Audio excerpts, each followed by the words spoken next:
नमस्कार not time news को स्वागत। मु रजनीकांत पंडा। आज मु आपणको ओडिशा राजनीति उपरे एपरी खबर कहवाक जाऊँचे जहाँ केवल सोशल मीडिया रे झड़ सृष्टि करी नाही बरं आगामी दिन में ओडिशार राजनीतिर दिग को मध्य बदलाई पारे।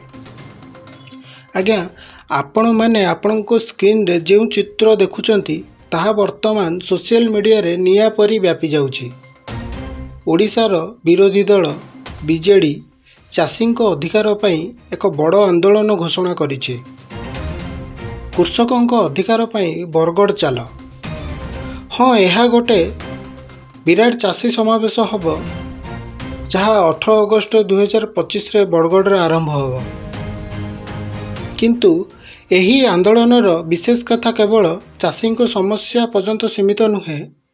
यही भाइराल फोटो सहित बीजेडी एक अत्यंत तीक्ष्ण एवं सीधासलख राजनैतिक वार्ता मध्य देइछि।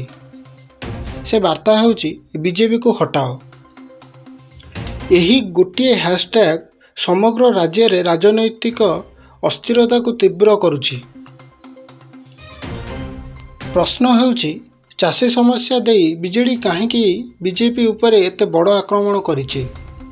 यह कौन आगामी निर्वाचन पई एक रणनीति ना यह प्रकृत में चाषी समस्या प्रति बीजेडी गंभीरता।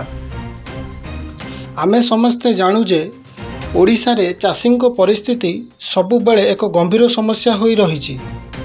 मौसुमीर अनियमितता, फसलर उपयुक्त मूल्य न पाइबा एवं ऋण बोझ यही सबू हेउछि चाषी दैनंदिन संघर्ष। बीजेडी कहिछि जे यह चाषी यही अधिकार पाई स्वर उत्तोलन करुछि एवं केंद्र सरकार चाषी विरोधी नीति को विरोध करुछि। देखिबाकू गले बरगड़ हेउछि एक बहुल चाषी जनसंख्या विशिष्ट अंचल एवं एही रैली माध्यम रे बीजेडी चाषी भोट बैंक को मजबूत करने को चाहूँगी। बीजेपी को हटाओ स्लोगान सीधा सड़क केंद्र एवं राज्य मध्य द्वंद्व को दर्शाउछि। यही पदक्षेप ओडिशा राजनीति रे आहुरी कौन मोड़ आनिबो ताहा देखिबाकू बहुत आकर्षणीय हेबो।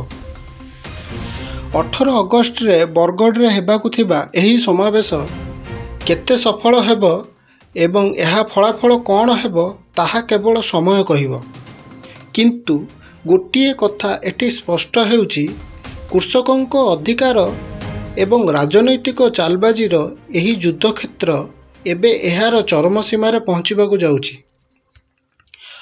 वर्तमान पाई एतिकी रहिली। पुणी देखा हबो आउ एक नुआ खबर सहित। देखुनांतु नॉट टाइम न्यूज़, प्रत्येक मुहूर्त प्रत्येक खबर। धन्यवाद।